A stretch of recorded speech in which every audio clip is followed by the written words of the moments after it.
Fertility journeys can involve a lot of waiting and loss. So I am here sharing my story on YouTube in the hopes that I can be an encouragement to anyone who may be experiencing infertility, just long-term or secondary infertility. It helps to have community as we journey together. I'm Katie Caraway, and my YouTube channel is all about finding balance in 8 areas of our lives, and a lot of that has involved finding balance during my journey with infertility and my desire to be a mother, and so I'm so glad you're along for the ride. In this video, I'm recapping year 2, 3, and 4 of our journey with infertility. We're in year 7 right now. We've since invested in IVF, and we're hoping to invest in that again. Much more on that in other videos in my channel. But as I cover these 2nd, 3rd, and 4th years of our journey, I really want to focus on physical health, emotional health, the resources that we accessed, and what I wish we had done differently.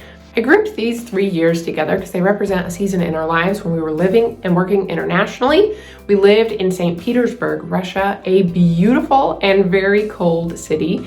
It's super far west in Russia, super close to Europe, and it is on the Finnish Gulf. So it's wonderfully chilly for a lot of the year. I feel like they have about 8 or 9 months worth of winter. And so we made a lot of memories in the snow. I have a hard time remembering very much besides cold, dreary days with lots of wrapping scarves all the way up to our noses and walking miles in sludge and just a lot of snow.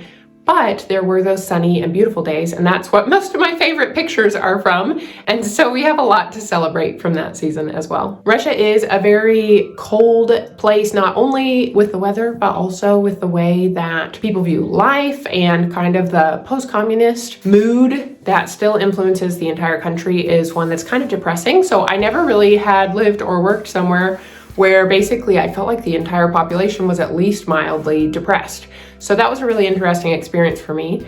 And I do think it affected my mental and emotional health during that time. But in some ways that just meant that I got better equipped to handle some of the ups and downs that an emotional journey with infertility involves anyways. So that feels like a bit of a silver lining to the cloud that 3 dreary years in Russia often represents. So the first topic I want to cover is physical health, and on paper, we were in good physical health, and that's been true for the majority of our journey with infertility. We definitely fall into that category of unexplained infertility, where there is no known cause for why we haven't been able to conceive. I cannot count the number of times that an OB-GYN has told me, oh, well, just give it some time, things will probably work out. Some ways that we also felt like we were in good health is that neither of us had any pre-existing health conditions, no significant problems as far as we knew. My cycles were regular, and it seemed like I was ovulating, although I did have a pretty good idea that I probably was dealing with endometriosis. So if there's anything that we would say for sure is probably a contributing factor to why we haven't been able to conceive, it would be endometriosis. During years 2, 3, and 4 of our infertility journey is when we took the time to get my husband's numbers evaluated as well. So we knew from more than one spermogram during our time while we were overseas that basically we were working with a good scenario. There wasn't anything that was a really big marker or red flag for why things weren't working out. In all of my fertility journey, it has involved balancing conventional health as well as more holistic approach to trying to understand my health. I've kind of had my feet in both of those health worlds during this whole time. And what that looked like while we were overseas is that we did go ahead and pursue conventional health for a couple appointments. I found an OB-GYN who was English speaking in St. Petersburg and made a point of getting to see her during our first year that we were there. During those years, we also ended up visiting with a urologist for my husband's numbers, and I also chose to see an endocrinologist because we have a family history with Hashimoto's thyroiditis, and I wanted to run a full thyroid panel and make sure that my numbers were all good to go, and they were. Some ways that we kind of kept our feet in the holistic health world was really pursuing health through our diet, through getting good healthy physical movement in on a regular basis, through trying to manage our stress levels and make sure we had a good work-life work-life balance, and yeah, just finding joy in life and just staying really in touch with reading and resources, trying to self-educate so that we were the ones really taking responsibility for our health journey throughout the whole thing. And this will always be a theme that comes up in my fertility videos,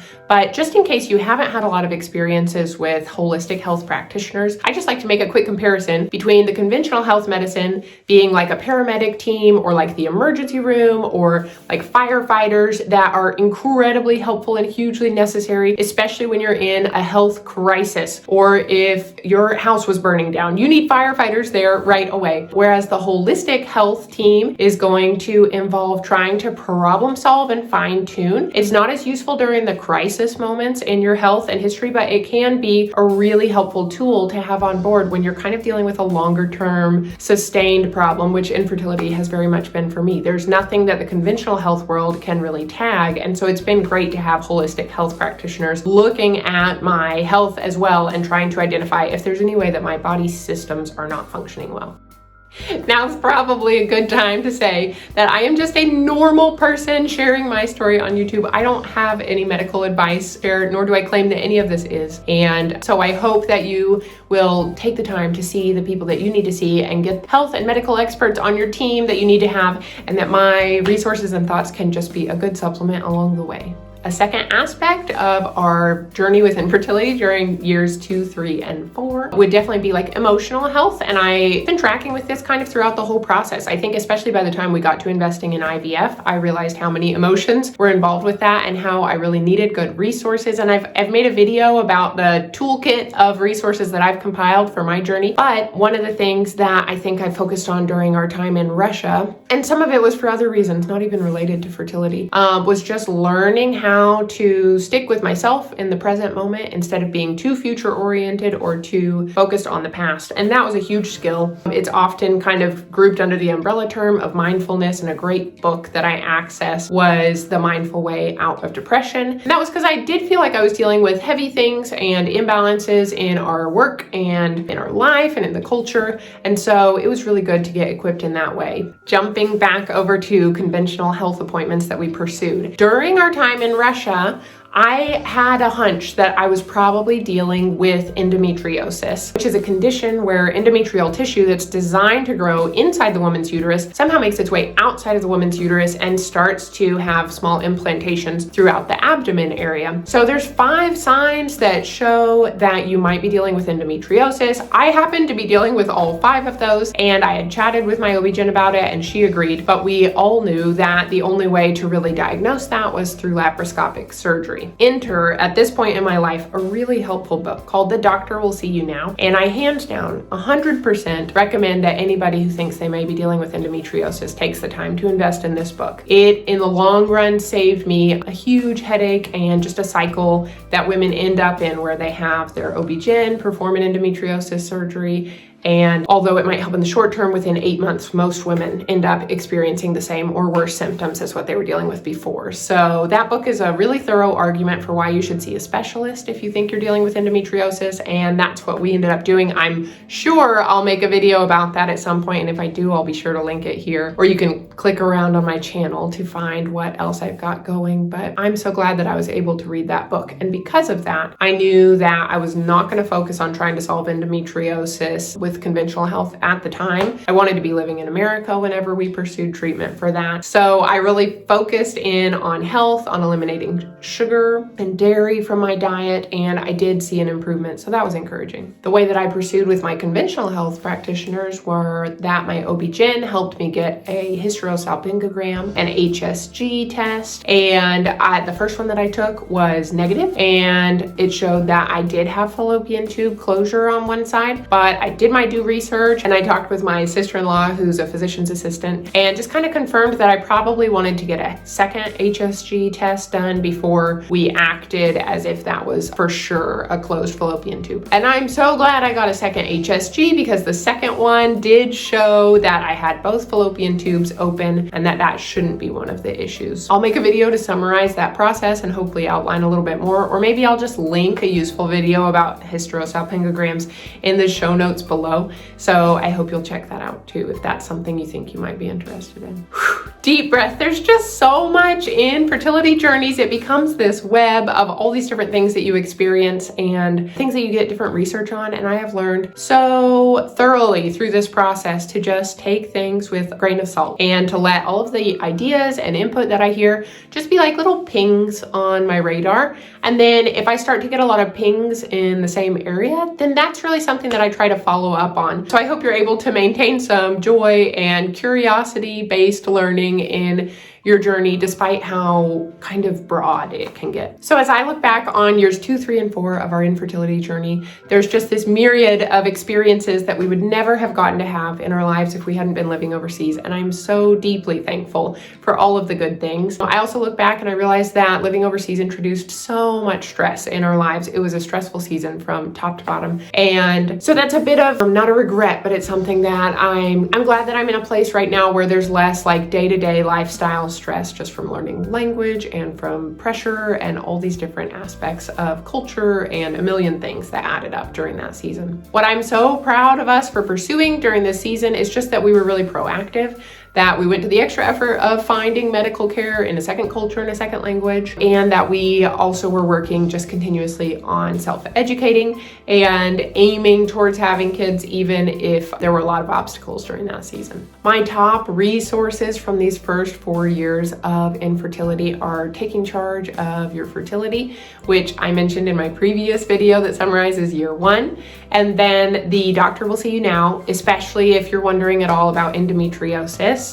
Another resource that I'm really glad I had access to is actually called Eat Dirt. It's by Josh Axe, and it's kind of more has the influence from the holistic side, but it's a great guide to eating well and making sure that your environment is supporting whole body health. And my top #1 absolutely great find from this season was a little pink book called The Period Repair Manual. And it's just so useful and thorough. The whole premise of the book, I think it's by Dr. Laura Bryden, is that your female cycle is this monthly report card on how your health and your fertility is doing. And women, a lot of times, it's easy for us to view it as just this negative event that happens once a month, especially when you're desiring to conceive. And so this was just a great way to flip that perspective and to realize, wow, there's a lot of information that my body's providing for me during my cycle. And if I can be tracking that and just keeping it on my radar, there's so much that I can learn during this. So all of the things that I've referenced throughout this video are linked in the description below, so feel free to wander down there. Thanks so much for being here, for being a part of this community. I hope that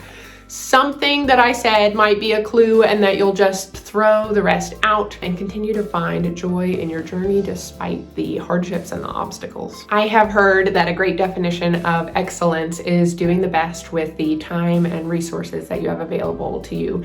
And that's one way that I comfort myself as I look back on this 3-year blur that we walked through. I do believe that we tried to do the best that we could, and I hope that you're finding proactive ways to get to do that too. If you have a minute, I hope you'll like my channel, subscribe. It's a great way for YouTube and the algorithm to know that this video is a helpful one. It'll be more likely to put it in other people's feeds if you give that feedback. And I'd also love to hear just about your journey. What books and resources have you found that have been helpful? Instagram accounts? I just love to know. And I think that finding these can be a way to support each of us on our journey. So wishing you the best. I'm excited for the day that I end up posting a video that's just sharing about the way that our family is growing, whether that ends up being through natural pregnancy or foster care or adoption. We have high hopes, and we know that all this work that we're putting in is going to pay off in one way or another. So cheers to you on your journey, and sending a hug. Bye.